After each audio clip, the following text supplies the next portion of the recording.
നമസ്കാരം. ഹമാസിന്റെ മറ്റൊരു ഉന്നത നേതാവിനെ കൂടി വധിച്ച് കണക്ക് തീർത്ത് ഇസ്രായേൽ. ഹമാസിന്റെ റഫ ബ്രിഗേഡിലെ ഉന്നത നേതാവായിരുന്ന നാസർ മൂസയെ വധിച്ചതായിട്ടാണ് IDF വെളിപ്പെടുത്തിയത്. സദേൺ കമാൻഡിന്റെ നേതൃത്വത്തിലുള്ള ഇസ്രായേലി സുരക്ഷാ സേന ഓഗസ്റ്റ് 9 ഖാൻ യൂനിസ് പ്രദേശത്ത് വെച്ച് ഈ ഭീകരനെ വധിച്ചതായിട്ടാണ് IDF വെള്ളിയാഴ്ച വ്യക്തമാക്കിയത്.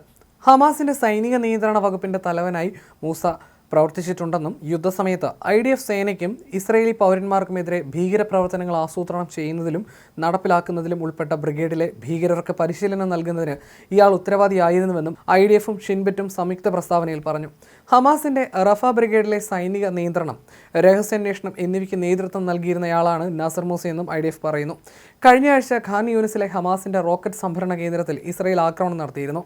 ഈ ആക്രമണത്തിലാണ് റഫ ബ്രിഗേഡിലെ ഹമാസിന്റെ നേതാവായിരുന്ന നാസർ മൂസ കൊല്ലപ്പെട്ടതെന്നാണ് വിവരം. നേതാക്കളെ പലരെയും ഇസ്രായേൽ വധിച്ചതോടെ ഹമാസ് നേതൃത്വത്തിന്റെ ശക്തി തന്നെ ക്ഷയിച്ചിരിക്കുകയാണെന്ന് പറയാം. 2025 മെയ് മാസത്തിൽ കൊല്ലപ്പെട്ട റഫ ബ്രിഗേഡ് കമാൻഡർ മുഹമ്മദ് ഷെബാനയുടെ അടുത്ത അനുയായിയായിരുന്നു മൂസ. സൈനിക ഇന്റലിജൻസ് ഓഫീസർ, നിരീക്ഷണ ശൃംഖലയുടെ തലവൻ തുടങ്ങി നിരവധി പദവികൾ ഇയാൾ മുമ്പ് റഫ ബ്രിഗേഡിൽ വഹിച്ചിരുന്നു. ആക്രമണത്തിന്റെ ദൃശ്യങ്ങൾ ഉൾപ്പെടെ IDF പുറത്തുവിട്ടിട്ടുണ്ട്. അതേസമയം മൂസയെ കൊലപ്പെടുത്താൻ നടത്തിയ ആക്രമണത്തിൻ്റെയും ദൃശ്യങ്ങൾ പുറത്തുവിട്ടിട്ടുണ്ട്. മെയ് മാസത്തിൽ കൊല്ലപ്പെട്ട ഹമാസിന്റെ ഉന്നത നേതാവ് മുഹമ്മദ് സിൻവറിനൊപ്പം കൊല്ലപ്പെട്ട റഫ ബ്രിഗേഡ് കമാൻഡറായ മുഹമ്മദ് ഷെബാനയുടെ അടുത്ത സഹായിയായിരുന്നു മൂസ. ഇസ്രായേലിന് നേരെ നടന്ന നിരവധി ഭീകരാക്രമണങ്ങളിൽ മൂസയ്ക്ക് പങ്കുണ്ടെന്നാണ് IDF ആരോപിക്കുന്നത്. ഈ സംഭവം ഹമാസിന്റെ സൈനിക ശേഷിക്ക് കനത്ത തിരിച്ചടിയാണെന്നും വിലയിരുത്തപ്പെടുന്നു. ഗസയിലുടനീളം കര-വ്യോമ പ്രവർത്തനങ്ങൾ തുടരുകയാണെന്നും IDF പറയുന്നു. ഗസ മുൻപിലെ തീവ്രവാദ സംഘടനകൾക്കെതിരെ IDFും ഷിൻബെറ്റും ശക്തിയോടെ പ്രവർത്തിക്കുന്നത് തുടരുമെന്നും പ്രസ്താവനയിൽ പറയുന്നു. ഗസ പൂർണ്ണമായി സൈനികമായി പിടിച്ചെടുക്കാനുള്ള ശ്രമത്തിലാണ് ഇസ്രായേൽ പ്രധാനമന്ത്രി ബെഞ്ചമിൻ നെതന്യാഹു.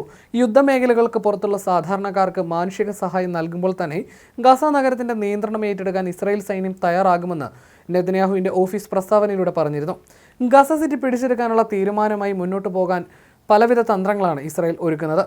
ഹമാസിനെ നിരായുധീകരിക്കുക, ജീവനോടെയുള്ളതോ മരിച്ചവരോ ആയ എല്ലാ ബന്ദികളെയും മടക്കിക്കൊണ്ടുവരിക, ഗാസയെ സൈനിക മുക്തമാക്കുക, ഗാസയിൽ ഇസ്രായേലിന്റെ സൈനിക നിയന്ത്രണം, ഫലസ്തീനോ ഹമാസോ അല്ലാത്ത സിവിൽ അഡ്മിനിസ്ട്രേഷൻ ഗാസയിൽ രൂപീകരിക്കും എന്നിവയാണ് ഇസ്രായേൽ സുരക്ഷാ ക്യാബിനറ്റ് അംഗീകരിച്ചിരിക്കുന്ന പദ്ധതികൾ. എന്നാൽ അതിനപ്പുറത്തേക്കും ചില കാര്യങ്ങൾക്ക് ഇസ്രായേൽ ഒരുങ്ങുന്നുവെന്നും അന്തർദേശീയ മാധ്യമങ്ങൾ റിപ്പോർട്ട് ചെയ്യുന്നുണ്ട്.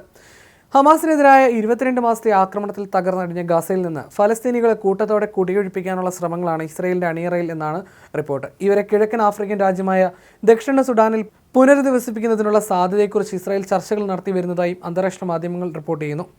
ഈ വിഷയവുമായി നേരിട്ട് ബന്ധപ്പെട്ടിട്ടുള്ള ചിലർ വാർത്താ ഏജൻസിയായ APയോട് ഇക്കാര്യം സ്ഥിരീകരിച്ചതായിട്ടാണ് വിവരം. ചർച്ചകൾ എത്രത്തോളം മുന്നോട്ട് പോയിട്ടുണ്ട് എന്നത് സംബന്ധിച്ച് വ്യക്തതയില്ല. പക്ഷേ ഈ പദ്ധതി നടപ്പായാൽ ഇത് മനുഷ്യാവകാശ ആശങ്കകൾ ഉയർത്തുന്ന പ്രശ്നമാകും. ക്ഷാമഭീഷണി നേരിടുന്ന യുദ്ധം തകർത്ത ഒരു പ്രദേശത്ത് നിന്ന് അത്തരത്തിലുള്ള മറ്റൊരു പ്രദേശത്തേക്ക് ആളുകളെ മാറ്റുന്നത് എത്രത്തോളം മോശമായ സാഹചര്യത്തിലേക്ക് ആളുകളെ തള്ളിവിടുമെന്നതാണ് ലോകം ഉറ്റുനോക്കുന്നത്.